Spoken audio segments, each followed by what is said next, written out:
E aí, galerinha, tudo bem? Fernando aqui. Hoje eu vim falar com vocês um pouco sobre esses escândalos que estão acontecendo no Brasil, mais especificamente dos escândalos envolvendo o Flávio Bolsonaro e o nosso queridíssimo presidente Jair Bolsonaro.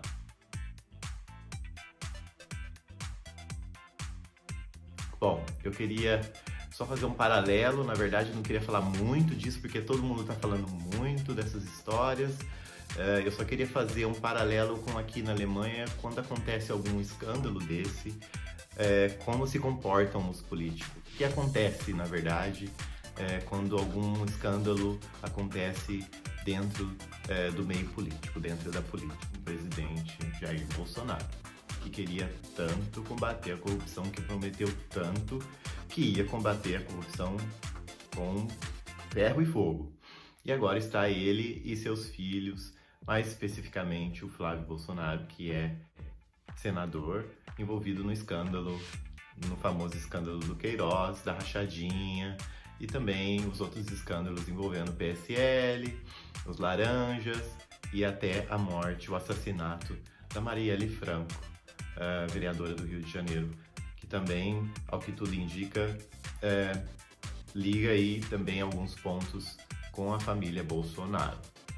Bom, eu tenho dois exemplos e nestes 12 anos fiquei sabendo de pouquíssimos escândalos de corrupção envolvendo a política.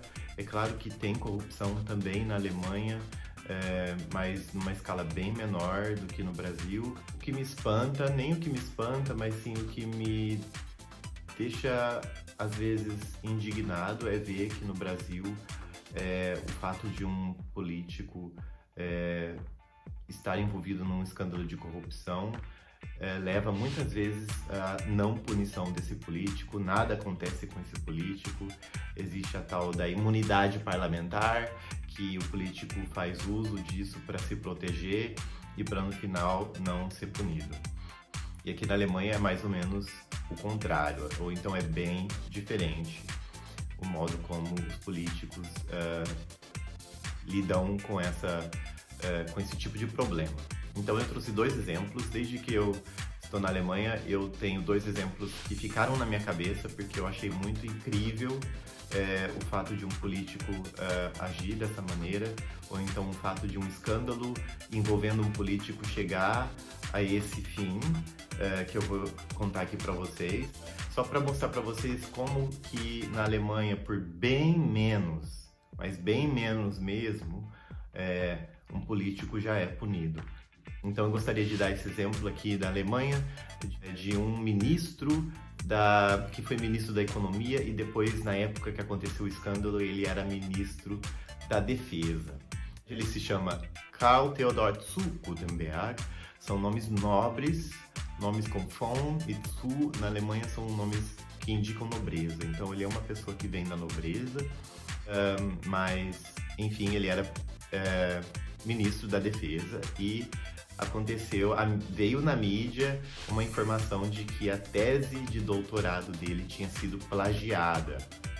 Ou em outros termos, ele plagiou trechos da sua própria tese de doutorado. Que foi numa época um escândalo o fato de descobrirem que ele tinha plagiado, não todo, mas uma parte da tese dele de doutorado, e isso fez com que a universidade que ele estudou e onde ele defendeu essa tese de doutorado cassasse o título de doutorado dele, e porque foi uma coisa muito impactante na época, o fato de um ministro da Defesa ter o seu doutorado, o seu título de doutor cassado por plágio, fez com que ele fosse ao público e se retirasse do cargo e anunciasse que estava entregando o cargo. Ou seja, ele renunciou ao cargo de ministro pelo fato de ter sido cassado o seu diploma ou o seu título de doutor. O outro caso que eu tenho para vocês é um caso um pouco mais grave, mas em comparação a nível de Brasil, não tão grave assim, e também envolvendo figura política um pouco mais acima. Eu falei de um ministro da Defesa e agora, nesse caso, foi um presidente da República. Bom, na Alemanha, nós vivemos uma república parlamentar, significa que é o parlamento que governa. A Angela Merkel é o cargo mais alto da nação em termos políticos. Ela é a chefe do governo, né? Que no caso seria aí o presidente da República no Brasil. Mas ainda temos a figura do presidente da federação, que é uma figura menos política, que tem menos poder de decisão política, ele tem um poder mais representativo e ele também tem o poder de fiscalizar a política e indicar também alguns políticos também, mas ele tem uma função mais diplomática. E nós tínhamos um presidente da República que foi presidente entre 2003 e 2010. Christian Wulff foi presidente da Alemanha entre 2003 e 2010. E ele também, no ano de 2010, saiu um escândalo.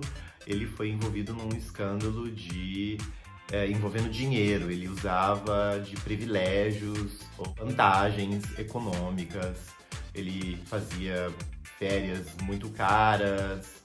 Ele usava do poder da figura política dele, da influência que ele tinha para atrair coisas para si mesmo, assim, para usar de privilégios para si mesmo, assim, privilégios econômicos. Ele ficava em hotéis muito luxuosos, porque como ele era político e ele era muito famoso como político, ele tinha esse privilégio e não precisava pagar para ficar num hotel luxuoso, para fazer umas férias luxuosas.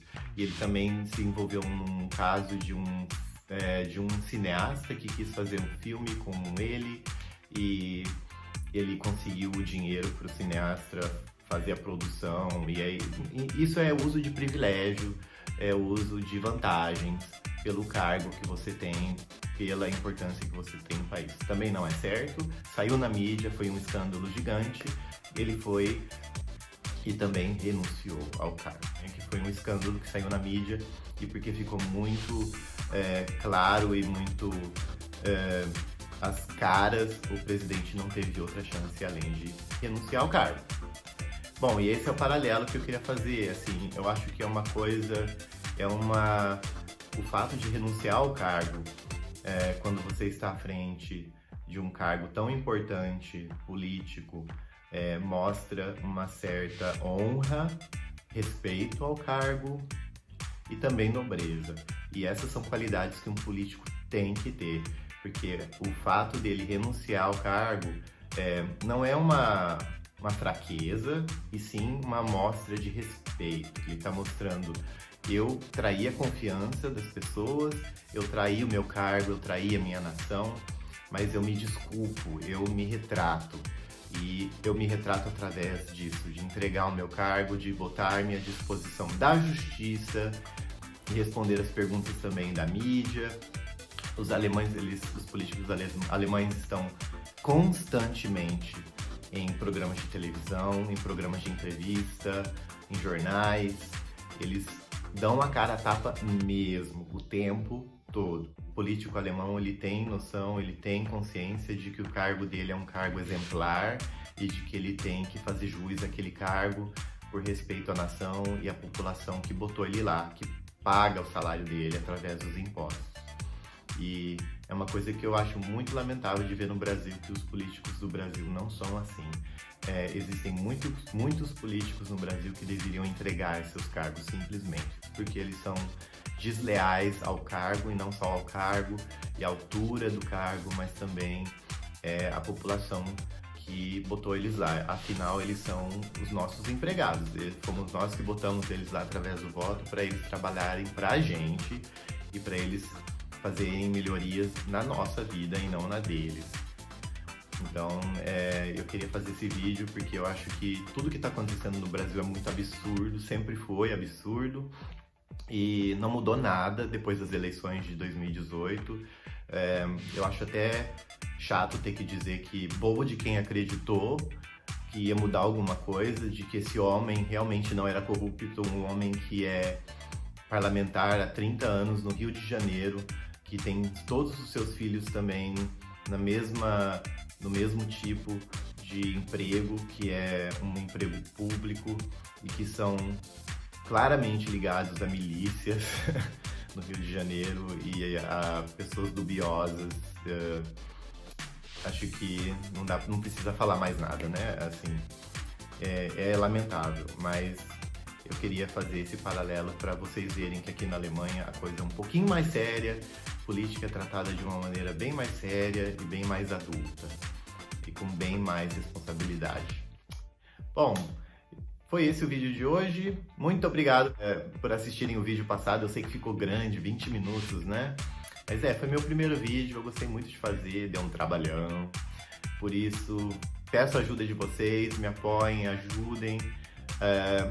Mandem para outras pessoas que vocês conhecem, se vocês gostaram do vídeo. Mandem perguntas também, ou então dê feedback. Eu gosto muito de saber onde que eu tô errando, onde que eu tô acertando, porque ajuda a eu fazer outros vídeos melhores no futuro. E eu quero continuar fazendo vídeos, quero continuar trazendo esse conteúdo, essa discussão, esse paralelo. Eu acho que é importante, eu acho que dá para aprender e beleza, é isso aí. Dá um joinha, se inscreve no canal e me segue no Instagram também. Tchau, até o próximo vídeo.